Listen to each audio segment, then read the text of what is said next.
আমাদের লক্ষ্যই ছিল, আমাদের উদ্দেশ্যই ছিল যে আমরা সরকার গঠন করতে সক্ষম হলে আমরা এরকম খাল খনন করব। আমাদের লক্ষ্য ছিল মায়েদের হাতে আমরা ফ্যামিলি কার্ড তুলে দেব। সমগ্র ময়মনসিংহ জেলাতে প্রায় ২৫০০ কিলোমিটার খাল আছে, যেগুলি খনন বা পুনর্খনন করা প্রয়োজন। এখন প্রিয় ভাই বোনেরা, এই যে খাল পুনর্খনন করলে এই এলাকার মানুষের ক্ষতি হবে না উপকার হবে? উপকার হবে।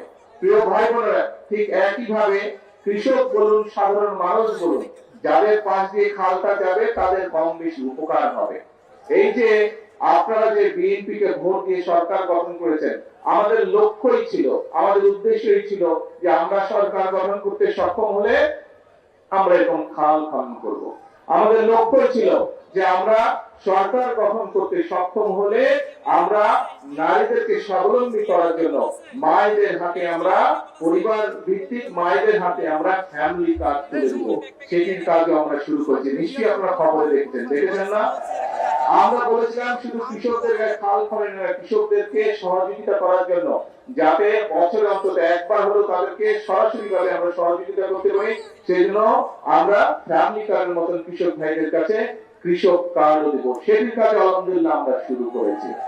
আমরা বলেছিলাম যে আমরা সরকার গঠন করতে সক্ষম হলে এই যে গ্রামাঞ্চলে যে স্কুলে বাচ্চারা, ছোট ছোট বাচ্চারা আছে, প্রাইমারি স্কুলে বাচ্চা আছে, এই বাচ্চাদেরকে আমরা নতুন স্কুলের পোশাক দিব। এই বাচ্চাদেরকে আমরা বই খাতা নেওয়ার জন্য নতুন ব্যাগ দিব, স্কুল ব্যাগ দিব। সেটির কাজও চলছে। ইনশাআল্লাহ জুলাই মাস থেকে সমগ্র বাংলাদেশে পর্যায়ক্রমিকভাবে সকল প্রাইমারি স্কুলের বাচ্চাদের কাছে আমরা নতুন কাপড় পৌঁছে দিব, তাদেরকে নতুন স্কুল ব্যাগ পৌঁছে দিব।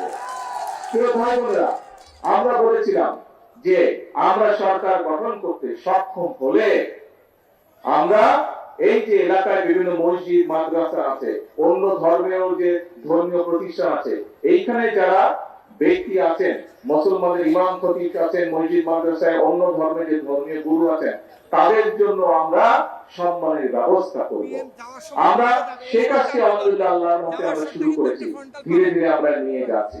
এখন প্রিয় ভাই বোনেরা, এই যে কাজগুলো করছি কম বেশি, আমরা বলেছিলাম যে আমাদের দেশের অসংখ্য তরুণ আছে, ছেলে হোক মেয়ে হোক, যাদের হয়তো শিক্ষার আলো আছে কিন্তু তাদের হয়তো কর্মসংস্থান নেই।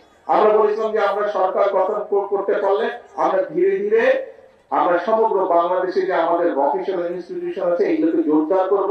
প্রয়োজন হলে আমরা নতুন ব্যবস্থা নেব, যাতে করে আমাদের ছেলেরা, আমাদের মেয়েরা টেকনিক্যাল নলেজটা তারা পেতে পারে এবং দক্ষ মানুষ হিসেবে গড়ে উঠতে পারে। ফলে দেশি হোক বিদেশি হোক, যাতে করে তারা কর্মসংস্থানের ব্যবস্থা করতে পারে। এই কাজও পর্যায়ক্রমিকভাবে আমরা শুরু করেছি। এখন প্রিয় ভাই